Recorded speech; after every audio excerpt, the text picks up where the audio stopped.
নমস্কার, সকলকে আন্তরিক শুভেচ্ছা জানিয়ে আমার আজকের এই ভিডিও শুরু করছি। আজকের ভিডিওর বিষয় হলো বাঁকুড়া জেলার বিখ্যাত ও পবিত্র শৈব তীর্থ এক্তেশ্বর ধাম মন্দির। এই এক্তেশ্বর ধাম মন্দির সম্বন্ধে সমস্ত তথ্য জানতে হলে আমার এই ভিডিওটি শেষ পর্যন্ত দেখুন। বাঁকুড়া জেলার বাইরে থেকে আগত পর্যটকরা যদি এক্তেশ্বর ধাম মন্দির দর্শন না করেন তাহলে বোধহয় তাদের বাঁকুড়া জেলা ঘুরতে আসাটা অসম্পূর্ণ থেকে যায়। এক্তেশ্বর ধাম মন্দির বাঁকুড়া জেলা তথা পশ্চিমবঙ্গের অত্যন্ত জনপ্রিয় এবং পবিত্র শৈব তীর্থ। অনেকেই মনে করেন এক্তেশ্বর শিব মন্দির বিষ্ণুপুরের রাজা নির্মাণ করেছিলেন। আবার এও শোনা যায় অতীতকালে মল্লভূম ও সামন্তভূমের মধ্যে সীমানা নিয়ে বিরোধ সৃষ্টি হলে স্বয়ং দেবাদিদেব মহাদেব এই সমস্যার সমাধান করেন। উক্ত কারণে দুই সীমানায় প্রতিষ্ঠিত হয় একতা সম্পাদনকারী একতেশ্বর, যা পরবর্তীকালে মানুষের মুখে মুখে হয়ে দাঁড়ায় এক্তেশ্বর শিব মন্দির। আবার আচার্য যোগেশচন্দ্র রায় বিদ্যানিধি বাঁকুড়া জেলার বিখ্যাত শৈব তীর্থ এক্তেশ্বর মন্দির সম্পর্কে দুটি গুরুত্বপূর্ণ মত প্রকাশ করেছেন। তার মতে বেদে উল্লিখিত একপাদেশ্বর শব্দটি পরিবর্তিত ও রূপান্তরিত হয়ে আজকের এক্তেশ্বর নামে পরিচিত লাভ করেছে। এই মন্দিরে ভগবান শিবকে একপাদ মূর্তি বা এক পা বিশিষ্ট দেবতা হিসাবে পুজো করা হয়, যা অত্যন্ত বিরল।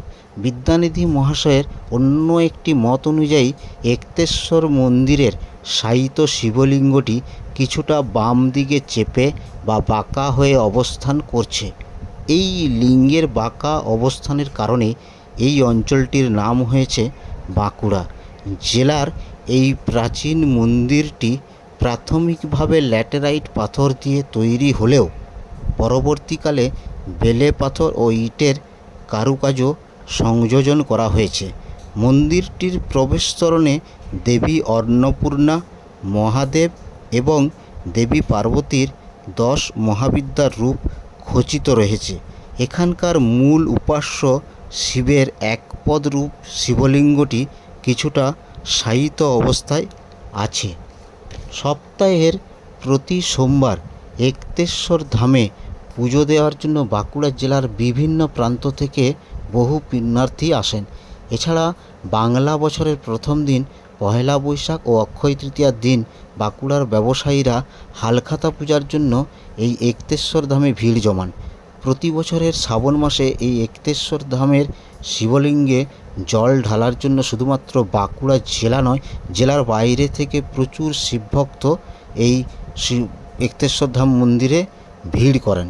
এছাড়া প্রতি বছর চৈত্র মাসের শেষে এই মন্দিরকে কেন্দ্র করে বিশাল গাজন মেলা ও চড়ক পূজা অনুষ্ঠিত হয়। এই সময় হাজার হাজার গাজন সন্ন্যাসী কঠোর ব্রত পালন করে থাকেন। বর্তমানে শ্রী শ্রী এক্তেশ্বর বাবার মন্দিরে মা অন্নপূর্ণার দৈনিক প্রসাদ বিতরণের ব্যবস্থা গ্রহণ করা হয়েছে। এজন্য কুপন মূল্য ধার্য করা হয়েছে 60 টাকা। এছাড়া আষাঢ় মাসের সংক্রান্তি থেকে শ্রাবণ মাসের সংক্রান্তি পর্যন্ত এই মন্দিরে শৃঙ্গার পূজা হয়। প্রত্যহ সন্ধ্যা 6টা হতে রাত্রি 9টা পর্যন্ত শৃঙ্গার পূজা হয়। তবে রবিবার কমিটির শৃঙ্গার পূজা হয়, তাই ওই দিন কোনো ভক্তের শৃঙ্গার পূজা নেওয়া হয় না। শ্রাবণ মাসের বিশেষ একদিন এক্তেশ্বর ধাম মন্দিরে অন্নকূট প্রসাদের আয়োজন করা হয়। ওই দিন অন্নকূট প্রসাদ গ্রহণ করার জন্য শুধুমাত্র বাঁকুড়া শহর নয়, শহর লাগোয়া গ্রামবাসীও নয়, বাঁকুড়া জেলার বিভিন্ন প্রান্ত থেকে প্রচুর শিবভক্তি এখানে ভিড় জমান। এই এক্তেশ্বর ধাম মন্দিরে পৌঁছাবেন কী করে? বাঁকুড়া স্টেশনে থামে এমন কোনো ট্রেনে বা এসে বাঁকুড়া স্টেশনে নেমে সোজা আপনি স্টেশনের বাইরে বেরিয়ে অটো স্ট্যান্ডে অটো ধরে পৌঁছে যাবেন।